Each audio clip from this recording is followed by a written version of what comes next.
Praise the Lord. Mark সত্য জীবন এই পেজে আপনাদের স্বাগত।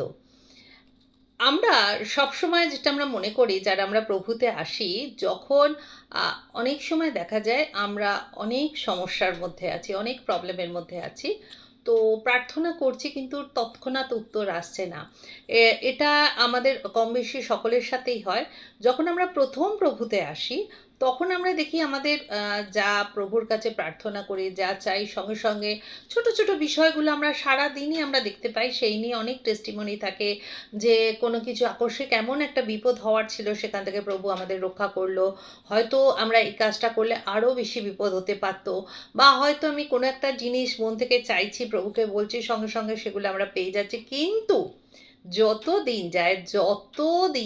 যত সময় যায় আমাদের জীবনে, তখন দেখি আমরা অনেক সময় হয়তো খুব বড়, সেটা আমার ক্ষেত্রেও হয়, খুব বড় সমস্যার মধ্যে আছি এবং প্রভুকে ডাকছি, প্রভু চুপ, কোনো উত্তর আসছে না প্রভুর থেকে। এই জায়গাটা কারণ বিশ্লেষণ করতে গিয়ে কিছু কিছু জায়গা থেকে আমি বাইবেল পড়ে যতটুকু বুঝেছি বা আমাদের পাস্টারদের কাছে যতটুকু শুনে বুঝেছি, সেটাই আজকে আলোচ্য বিষয়। প্রথমত দেখো, যখন আমাদের একটা 2 বছর 1.5 বছরের বাচ্চা, বা ধরো 6 মাস থেকেই বলছি, একটা বাচ্চা যখন থাকে বা মাতৃদুগ্ধ যখন পান করে একটা বাচ্চা, তখন আমরা তাকে যেভাবে টেক কেয়ার করি, সেটা যখন 3 বছর 4 বছর 5 বছর বাচ্চাটা বড় হতে থাকে, তখন কি বা 10 বছরের বাচ্চাকে কি আমরা সেইভাবে টেক কেয়ার করি? আমরা কি সেইভাবে কোলে করে নিয়ে নিয়ে ঘুরি? আমরা যখন বাচ্চা সবে পা ফেলে হাঁটতে শিখেছে, মা বাবার সকল বা বড়দের সকলের দৃষ্টি কিন্তু বাচ্চাটার উপর থাকে, লক্ষ্য করি সে যাতে পড়ে না যায়, কিন্তু আমরা এমন তো করি না যে তাকে কোলে করে সবসময় সামলে রেখে দিই। তো প্রভুও এরকম, প্রভুতেই যখন আমরা আসি, তখন দুগ্ধ শিশুর মতো প্রভু কিন্তু আমাদের আঁকলে রাখে। প্রভু কিন্তু ইচ অ্যান্ড এভরি টাইম আমাদের আঁকড়ে আঁকলে রাখে, কিন্তু আমরা সেটা বিভিন্ন রকম ফেজের মধ্যে দিয়ে যাই, অর্থাৎ উত্তরণ হয়। অর্থাৎ প্রথমেই যাতে, যখন আমরা যা যা পাচ্ছি, তখন তারপরে যখন আমরা প্রভুতে আরও পরিপক্ক হচ্ছি, প্রভু দেখতে চায় আমাদের মধ্যে প্রভুর প্রতি বিশ্বাস, প্রভুকে শোনার শক্তি কতটা আছে। বিশ্বাস যেটা আছে সেটা হচ্ছে, আমরা অনেকে কি করি, কিছু চাওয়া পাওয়া, অর্থাৎ প্রভুতে সব জায়গায় টেস্ট করে বেড়াচ্ছি, এখানে এই করলাম, ওখানে ওই করলাম, প্রভুর নাম কেউ এসে আমাকে বলল, ও আচ্ছা এরকম কেউ আছে, তাহলে চলো ওখানে যাই, গিয়ে আমাদের বাহ্যিক যা যা, সাংসারিক যা যা দরকার, আমরা ধরো সে আমাদের সন্তানদের শিক্ষা হোক, আমাদের কারোর বাড়ির দরকার, কারোর ফিনান্সিয়াল কন্ডিশন দরকার, কারোর কেরিয়ারের দরকার, সেসব নিয়ে আমরা অনেক সময় পরখ করতে আসি। সেই জন্য বাইবেলে অনেক জায়গায় বলা আছে, আহত অনেকে, মনোনীত কিন্তু খুব কমজন। অর্থাৎ সারা পৃথিবীতে যদি আমরা দেখতে যাই, তাহলে জানবো মরাললেস, মানে প্রভু যিশুর নাম কিন্তু সবাই জানে, ওকে। কেউ মানে এবিসিডি জানে, কেউ ওয়ার্ড জানে, কেউ সেন্টেন্স জানে, কিন্তু প্রভু যিশুতে চলাটা অত সহজ নয়। অন্য যেমন এলাম পরখ করতে, এলাম চাখলাম, কিন্তু চেখে যে সদাপ্রভুকে আস্বাদন করে দেখো সদাপ্রভু মঙ্গলময়, হ্যাঁ, কিন্তু তাতে টিকে থাকা একটা বিশাল আমাদের পরীক্ষা। কিন্তু এখানেও একটা কিন্তু আছে, কারণ না, বাক্যেতে বলেছে যে শেষ অবধি পরীক্ষা সকলের আসবে। আমরা যারা প্রভুতে আছি, যারা প্রভুতে নেই, সকলের জীবনে পরীক্ষা আসবে, সবার সবার। কারোর পরীক্ষাহীন জীবন নয়। মানে কেউ যদি মনে করে যে আমি জীবনে এমন কারুকে ফলো করব যাতে আমাদের জীবনে কোনো রকম সমস্যা থাকবে না, কিছু হবে না, এটা কিন্তু তা নয়। মানে যখন সব কিছু থেকে আমরা মুক্তি পাবো, অর্থাৎ আত্মা যখন মুক্তি হয়ে যদি স্বর্গীয় স্থানে আমরা স্থান পাই, আমাদের কর্ম যা যা করেছি, মানে এখানে কর্ম মানে যা যা কাজ করেছি, কর্মফল বলে কিন্তু প্রভু যিশুতে কিছু নেই, কিন্তু তুমি যেমন বুনেছো তেমন কাটবে, তুমি যে যে কাজ করেছো সেই কাজের অনুসারে তোমার পরীক্ষা হবে।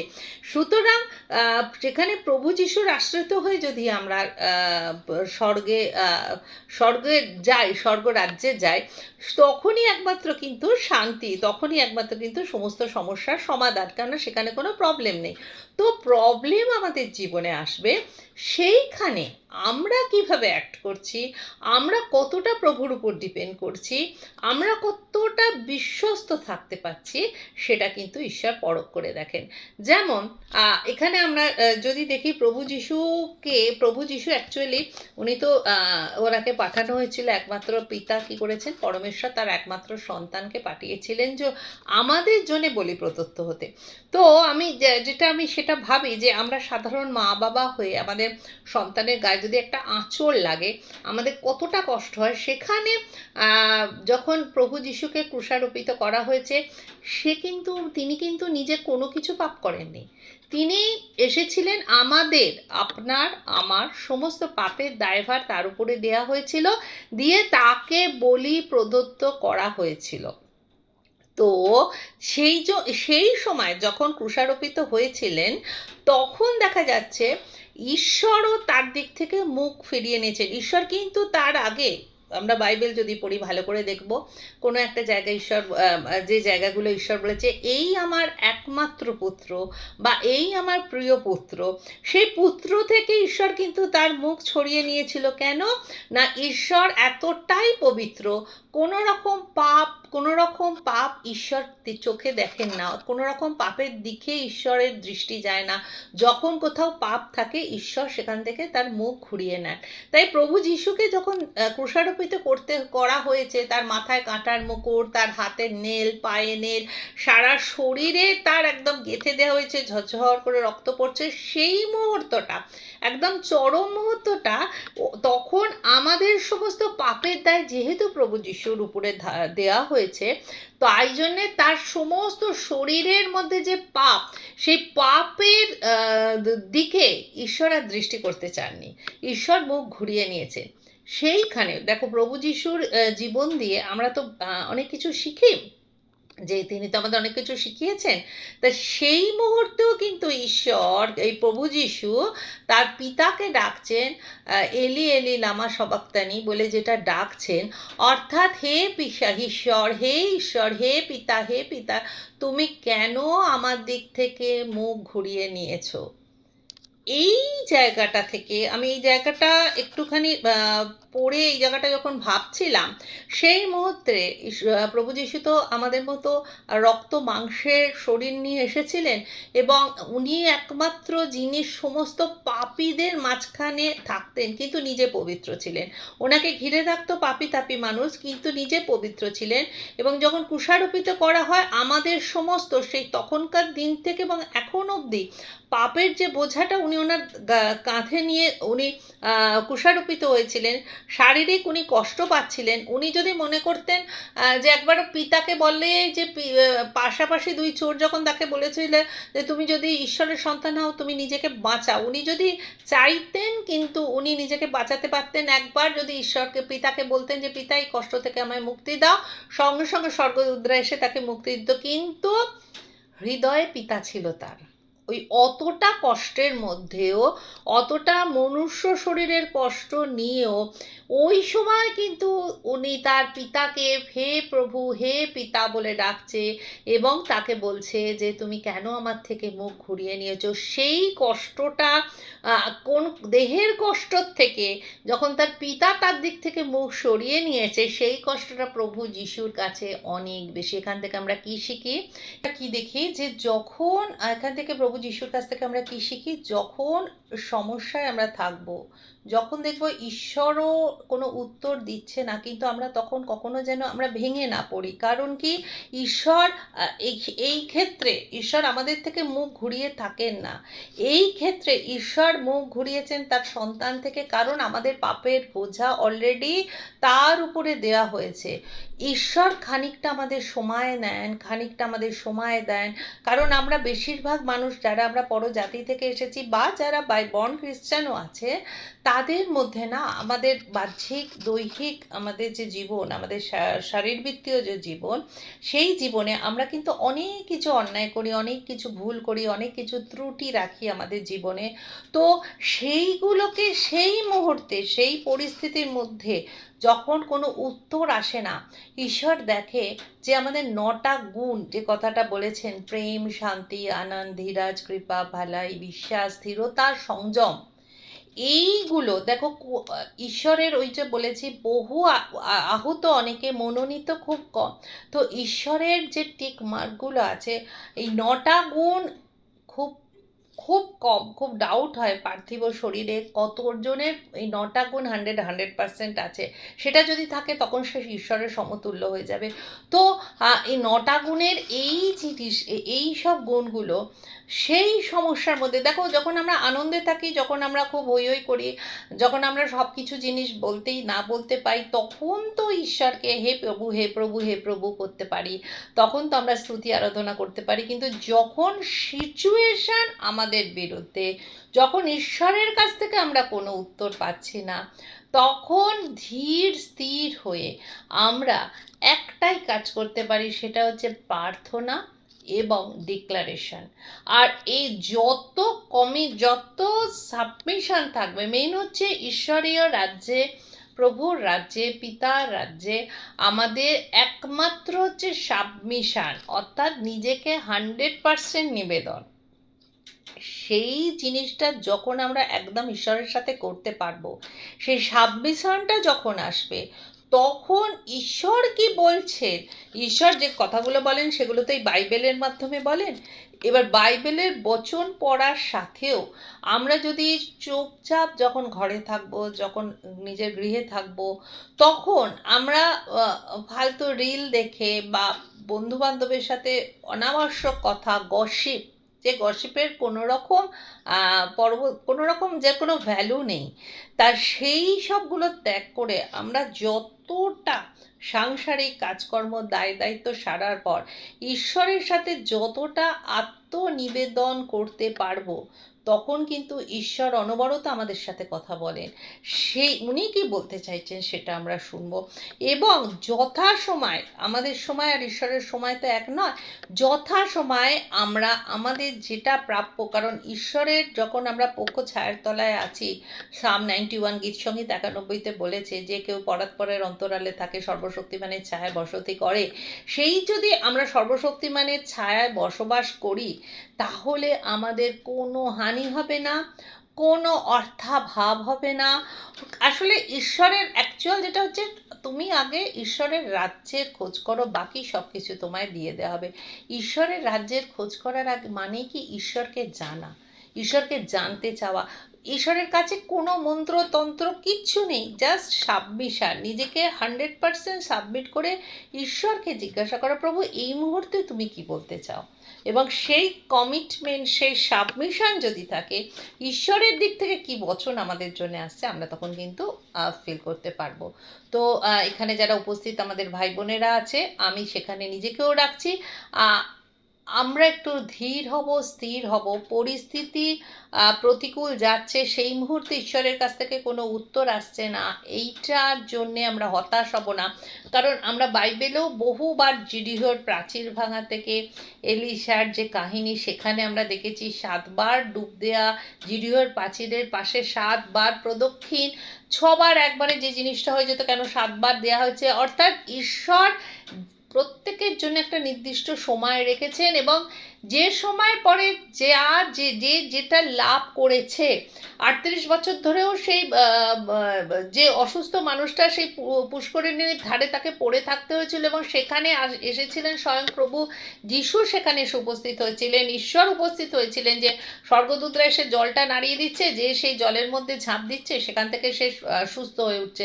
যখন কিছু 38 বছর ধরে অপেক্ষা করছেন সেই মানুষটা সেই নির্ঝরিণী বা সেই পুষ্করিণীর ধারে, তো কিন্তু সে যখন নামতে পারছে না, তাকে চাঙ্গাই দেওয়ার জন্য প্রভু যিশু গিয়ে সেখানে উপস্থিত হলেন এবং তাকে চাঙ্গাই দিলেন। তাই সুতরাং প্রত্যেকটা বিষয়ের জন্যে আমাদের সময় সুনির্দিষ্ট করে রেখেছেন স্বয়ং ঈশ্বর।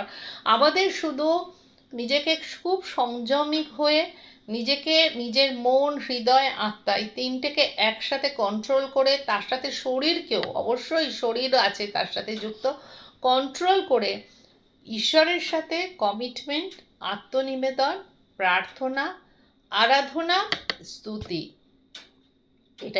এটাই পার্থিব জগতে আমাদের করতে হবে। তাহলে ঈশ্বর কি বলছেন আমরা শুনতে পাবো, এবং আমরা সব মানে যেটার জন্য আমরা ডিসঅ্যাপয়েন্টেড হয়েছিলাম সেই অবস্থা থেকে আমরা মুক্তি পাবো। কারণ ঈশ্বরও তার আমাদের মাটি হিসাবে গণ্য করেন, এবং তিনি হচ্ছেন কুমার। একজন কুমার যেমন তার মাটি দিয়ে সুন্দর করে তার বার্তানটা তৈরি করে, তেমন প্রভু যিশুও আমাদের যে মাটি, সেই মাটির মধ্যে যে কাঁকড় আছে, যে ভাঙার টুকরো আছে, যে কাঁচের টুকরো আছে, যে কাঠের টুকরো আছে, ওই যে পরিস্থিতিটা আছে না, ওই পরিস্থিতিতে একটা একটা করে এরকম তুলে তুলে তুলে তুলে ঈশ্বর আমাদের সেই মাটিটাকে পরিষ্কার করছেন, যাতে যখন তিনি ওই বার্তানটা তৈরি করবেন সেটা যেন একটা নিডেড স্বচ্ছ বার্তান হয়। সেখানে কোনো রকম ঈশ্বর যখন তৈরি করবেন তার হাতে যেন কাঁকড় বালি মাটি কিছু না থাকে, অর্থাৎ আমাদের আত্মধম্ব আত্মম্ভরিতা এগুলো থেকে ঈশ্বর আমাদের অনেক কিছু প্রাইড গর্ব আমিত্ব, আমি কে, আমি অমুক বাড়ির অমুক বংশের সন্তান, আমি কে। কিন্তু আমরা কখনোই বুঝতে পারি না যে আমরা যখন এসেছিলাম, যখন সেই একটা হাসপাতালের বেড, এটা আমি খুব মনে করতাম ছোটোবেলায় ভাব সম্প্রসারণে আমি লিখতাম, তখন তো আর প্রভুকে জানতাম না। আমি ভাবতাম যে একটা বিছানায় অনেকগুলো পরপর পরপর করে সদ্যজাত একদিনের বাচ্চা দুদিনের বাচ্চাকে যদি শুয়ে রাখা যায়, কেউ গিয়ে বলতে পারবে এই খ্রিস্টান, এই মুসলমান, এই হিন্দু, এই ওইগুলোর সৃষ্টি, সব কিছু সৃষ্টি কিন্তু আমরাই করেছি। এবং যখন একটা অদ্ভুত দেখো, যখন সৃষ্টি হচ্ছি আমরা, যখন আমরা আসছি পৃথিবীতে, প্রসেস কিন্তু এক এক জাতির এক এক রকম প্রসেস নয়, প্রসেস এক পৃথিবীতে আসার। এবং যখন আমরা যাচ্ছি কবরেই যাই আগুনেই যাই, মাটির সাথেই আমরা কিন্তু মিশছি। অর্থাৎ উৎপত্তি এবং একদম উপসংহার আমাদের যেটা এক, শুধু মাঝখানেই কলকবজা মানে কলকাকলি, সমস্যা, নিয়ম, সোকল বিভিন্ন আচার অনুষ্ঠান, এইগুলোর আবর্তে মানুষকে ঘুরিয়ে ছেড়ে রেখেছে শয়তান, দিয়াবল। তো এইগুলো থেকে ঈশ্বর চায় আমরা আস্তে আস্তে আস্তে আস্তে নিজেদের গর্ব, নিজেদের প্রাইড, নিজেদের আত্মম্ভরিতা, বংশগৌরব, সম্মান, আমাকে ও এই বলে চলে গেল, কেউ কিছু আমার সম্পর্কে বলছে, মানে এই যে একটা সন্দেহ বা জাতা কথা লক্ষ্যে বলা, এইগুলো থেকে ঈশ্বর আস্তে আস্তে কিনা ওই যখন আমাদের সমস্যার সম্মুখীন হয় আমাদের কিন্তু কারেকশন করতে থাকেন। এই জায়গাটাই আমাদের পরীক্ষা। অনেক আমরা সেখান থেকে ঈশ্বরকে ভুলবো যে ঈশ্বর তো আমায় কিছু করেনি, আমি তো গিভ অ্যান্ড টেকের জন্য এসেছি। অ্যাকচুয়ালি আমরা সেটা বুঝি না। অনেকেই পায়ের ধুলো ঝেড়ে আমরা বেরিয়ে গিয়ে আবার এইদিক ওইদিক ঘুরতে থাকি, মনে করে থাকি ঈশ্বরকে নানা রকম ভেট, নানা রকম কিছু সোকল্ড ঘুষ দিলে হয়তো ঈশ্বর সন্তুষ্ট হবে। এখানে এই নিয়ম করতে যাই, ওখানে এই নিয়ম করতে যাই, বিভিন্ন লোক ধরি, বিভিন্ন কিছু, মানে অ্যাকচুয়ালি আমরা দিয়াবলের শয়তানের আন্ডারে চলে যাই, যে আমাদের পুরোপুরি জীবনটাকে পাজল করে রেখে দেয়। তো ধীর হতে হবে, স্থির হতে হবে। প্রেম, শান্তি, আনন্দ, বিশ্বাস, স্থিরতা, সংযম, এই সব বিভিন্ন যে 9টা গুণ আছে আমাদের ঈশ্বরীয় রাজ্যে, আমরা সেগুলো প্র্যাকটিস করব যাতে আমাদের মধ্যে আসে।